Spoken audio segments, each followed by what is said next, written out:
നമസ്കാരം. കാസർഗോഡ് പ്രസ് ക്ലബ്ബിൽ വാർത്താ സമ്മേളനത്തിൽ പങ്കെടുക്കാനെത്തിയതായിരുന്നു രമേശ് ചെന്നിത്തല. 12 മണിക്കായിരുന്നു വാർത്താ സമ്മേളനം നിശ്ചയിച്ചിരുന്നത്. എന്നാൽ തുടങ്ങാൻ ഏറെ വൈകി. ഇതിനിടെ പ്രസ് ക്ലബ്ബിന് താഴെ ആൾക്കൂട്ടത്തിന്റെ നിൽക്കുന്ന ചെന്നിത്തലയ്ക്ക് തുടരെ ഫോൺ കോളുകൾ.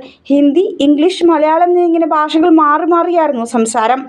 ചുറ്റുമുള്ളവരുടെ ബഹളം കാരണം ഫോൺ സംഭാഷണം ബുദ്ധിമുട്ടിലായി. മറുപുറത്തു നിന്നുള്ള പല സംഭാഷണങ്ങളും കേൾക്കാൻ പറ്റാത്ത അവസ്ഥ. ഇപ്പം മാറി നിന്ന് സംസാരിക്കാനെത്തിയപ്പോൾ മുന്നിൽ കണ്ടത് ദേശാഭിമാനി ഓഫീസിനകത്തുണ്ടായിരുന്നത് ഒരു ഫോട്ടോഗ്രാഫർ മാത്രം. അകത്ത് കയറിയ ചെന്നിത്തല ഫോട്ടോഗ്രാഫറോട് വാതിലടയ്ക്കാൻ ആവശ്യപ്പെട്ടു. തുടർന്ന് ഓഫീസിനകത്തിരുന്ന് ഏറെ നേരം ഫോൺ സംഭാഷണം കഴിഞ്ഞ് പുറത്തിറങ്ങിയപ്പോൾ ഇരുന്ന സ്ഥലത്തെക്കുറിച്ച് മാധ്യമപ്രവർത്തകർ ചോദിച്ചപ്പോൾ മുഖത്ത് വിടർന്നത് ചിരി. അതിനെന്താ എന്ന മറുപടിയും. ഈ ലോക്സഭാ തെരഞ്ഞെടുപ്പിൽ മഹാരാഷ്ട്രയുടെ ചുമതല ചെന്നിത്തലയ്ക്കാണ്.